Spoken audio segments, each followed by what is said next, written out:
The big story around the country continues to be the redistricting in Texas. That's not even the big story. That happens. The big story is the fact that a bunch of Democrats absconded and made sure they broke quorum and refused to do their job to represent the people of Texas. To that end, I've got the great governor of this great state where I sit right now of Texas. It is Greg Abbott. Governor, how are you? Good to see you again. Doing great, Joe. Thank you. So did I get it right? These people just decided I'm not going to do the job that people elected me to go and do. They quit. They left their job. There are a lot of people watching or listening to the show right now. They earn a paycheck. They have to go to work. And if they left work, say, I'm not going to show up today, they would lose their job. And that's exactly what could happen to these Democrats who've turned their back on the residents and citizens of the state of Texas. They're not doing their job. We have a 30-day special session.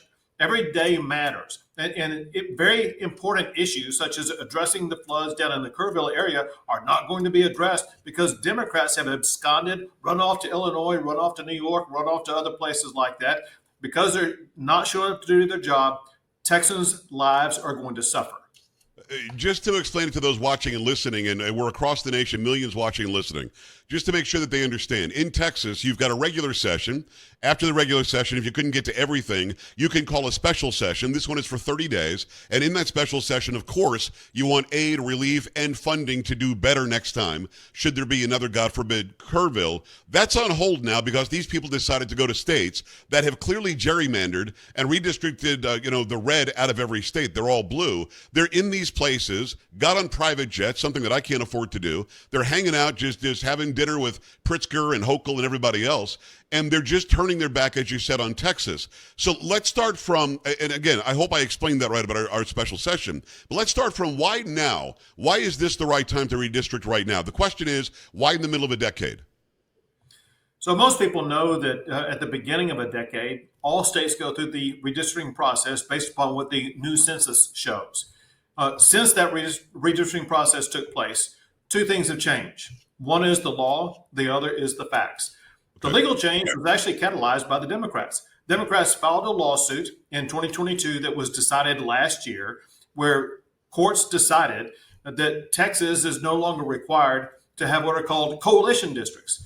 And as a result, we're able to take the people who are in those coalition districts and make sure they're going to be in districts that really represent the voting preference of those people who live here in Texas. And then the fact that's changed, we saw in the aftermath of the Trump election, that an overwhelming number of Hispanics and blacks, as well as others, chose to vote for Trump. 4 of the 5 districts that we're going to create are predominantly Hispanic districts. Right. They're going to have to be voting for Republican as opposed to Democrats. Democrats think they have an ownership right to voters who are Hispanic or black. They're now learning the hard way. Those voters are supporting Republicans.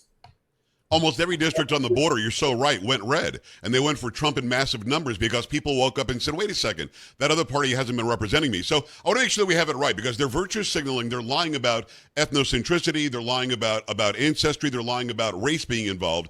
What you just said is something nobody nationally is saying. And I want to make sure I got you right. 4 out of the 5 districts that you're talking about creating in the redistricting that you're allowed to do by law would better serve Hispanics? Stop it. I was told this is about white people.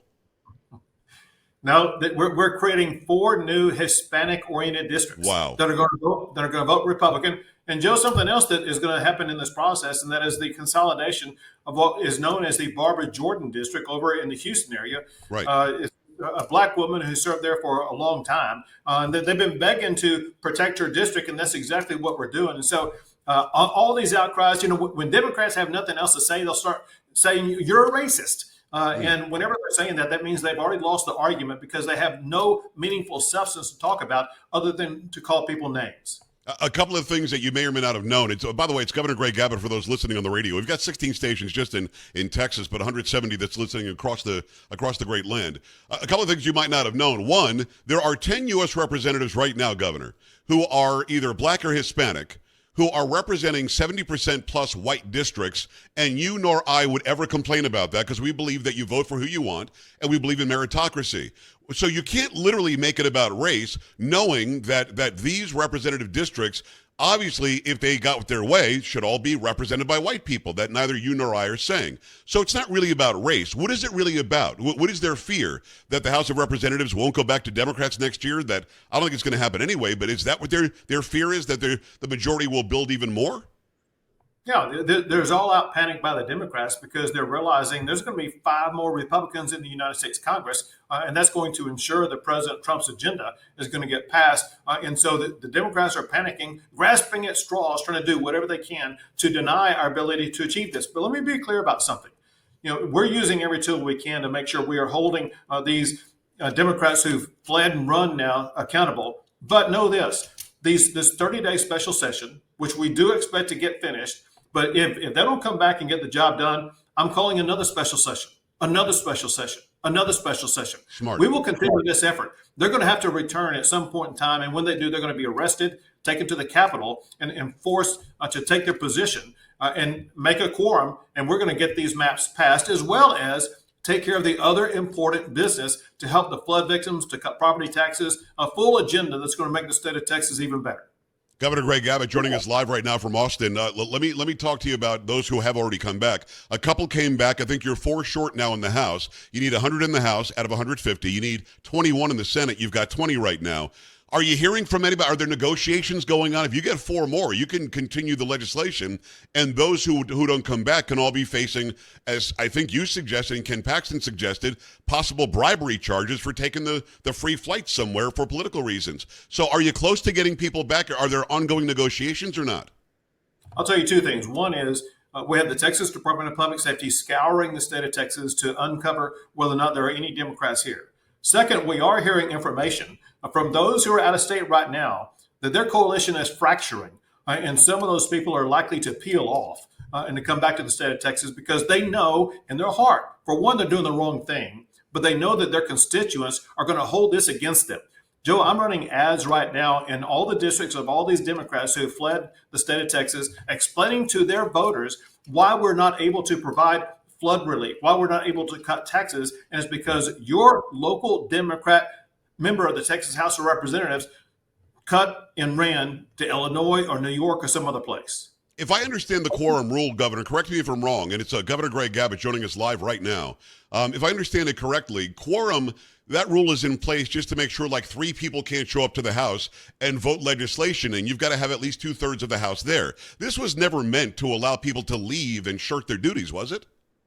It was not, and you're spot on. So you may have noticed that yesterday I filed a lawsuit in the Texas Supreme Court to remove these members. And the basis of that is the purpose of breaking a quorum or not showing up could be something like you have to be in surgery, you're ill or something like that. Yes. You cannot refuse to do your job, because if they could purposefully vacate the state and not do their job, that could mean that Texas would never be able to pass a budget and Texas would go bankrupt. And we cannot allow things like that to happen. And that's exactly why I'm asking the Supreme Court of Texas to grant my relief that would allow the immediate removal and vacancy of all these positions held by these runaway Democrats. Governor, if they win, if they somehow, and they're not going to, I get it, but if they should win, every single time they don't like an issue, they can leave. I mean, isn't that the precedent that would be set? You're exactly right. And that's the argument we made to the Texas Supreme Court, because this is what's called capable of repetition. If the court does not stop this now, every single time some issue comes up where they don't like the budget or whatever the case may be, it takes just 1/3 of the members of the Texas House to say, well, we're going to break quorum. We're going to leave. We're not going to show up unless we bend to their leftist will on some ideological issue. And it would be wrong to allow only 1/3 of the members of the Texas House to make the decisions for 100% of Texas voters. It's Governor Greg Abbott joining us live. Just last couple of questions, Governor. Thanks for the time today. And you've explained this so well. I really think people will learn from this. What do you make of them going to Massachusetts? Massachusetts, by the way, is 35% Republican. There are 0 representatives from Massachusetts that are Republican. They're all Democrats. Or Illinois, where you've gerrymandered so badly that you can't even see where the districts start and end. Or to a place like New York, where you know they gerrymandered like crazy as well. It's interesting, again, California by itself was 60-40. It was 60% Democrat, Trump got 40% of the vote. 17% representation for Republicans in California. These are extremely gerrymandered states. I mean, do the Democrats not see the incredible irony of them running to these states that have done exactly what they're accusing you of trying to do? They're blind to it. You point out one of the rich ironies. It's like if they wanted to protest beer, they decided to go to Milwaukee. It's insane what they had chosen to do, because Illinois, Massachusetts, New York, and California, they are the worst examples of gerrymandering. And the Texas Democrats, have gone to these gerrymandered states to complain about gerrymandering. It's the dumbest thing that I've seen. Let me finish with this. The allegation is Donald Trump called you one night and said, "Hey, Greg, let's screw around with the districts." How did this come about? I'm guessing that because we trust you, we trust Dan Patrick, we trust the legislature as a whole because it's run by Republicans generally. How did this come up? What made you say, we saw the results of the 2024 election. Maybe we should take a look at our districts. Was there a call from Trump? Was there a letter from Trump? Was he directly involved in this? Yeah, so as you know, but your audience may not, I served as the Texas Attorney General. Really good Attorney General, by the way. Go ahead. Before becoming governor. The point is this. I've been involved in redistricting since just after the year 2000. And I know this process. I follow this process. And when I learned about the result of that lawsuit that said coalition districts are no longer required, when I saw the results of the presidential election, I knew that we had the basis to draw lines that were going to be perfectly legal, perfectly fair, and provide voters with the candidate of their choice in their congressional districts. Last question for Governor Greg Abbott joining us live from Austin. Gavin Newsom and others, maybe Kathy Hochul, have said, because again, Massachusetts, you can't redistrict. It's all Democrat. They wouldn't get anything. They're alleging that they're going to do exactly what you're doing in Texas. So it would nullify any 5 new districts that you create that would be Republican. Does that matter to you? Do you have a fear of that, or don't you care? I think they've drawn the lines in such a gerrymandered way. They have no ability to pick up any more Republican seats. That said, I'm hearing rumors that if they dare go down that pathway, they can fully expect some other Republican states to be involved in the redistricting process that would overwhelm the number of seats they would be able to pick up. Remember what you said. There's like only 3 Republican seats in all of Illinois. Yes. And California has only a couple. We can draw lines in ways that pick up far more Republicans than Democrats have the ability to do.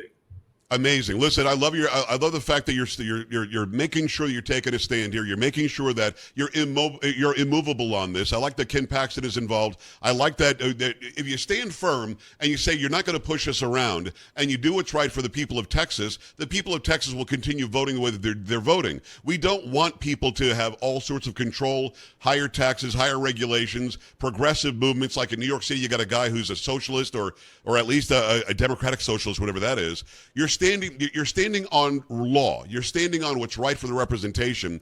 And I think that what you've done, and I don't know if this was your intention, Governor, I'll be honest with you, but I think what you've done is you've exposed Maura Healey. You've exposed Kathy Hochul. You've exposed Gavin Newsom and J.B. Pritzker to be the authoritarians that they are, that don't allow people who love their states to vote and get representation. It is so ironic to me, and I know that I'm on a bit of a tirade here, but it's a little ironic to me that where you had the Boston Tea Party, you have 0 representation. That was about no taxation without representation, and you've got 100% Democrat control where you've got a lot of people who are Republicans. I want to give you the last word on how this fight ends. Do you think you're going to be able to have that session on Friday, or not so much?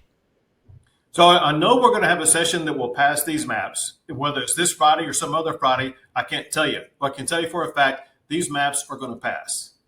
Amazing that you came on today. Thanks for joining us live, Governor. Keep up the great work, and we'll talk to you very soon, all right? All right, Joe. Take care.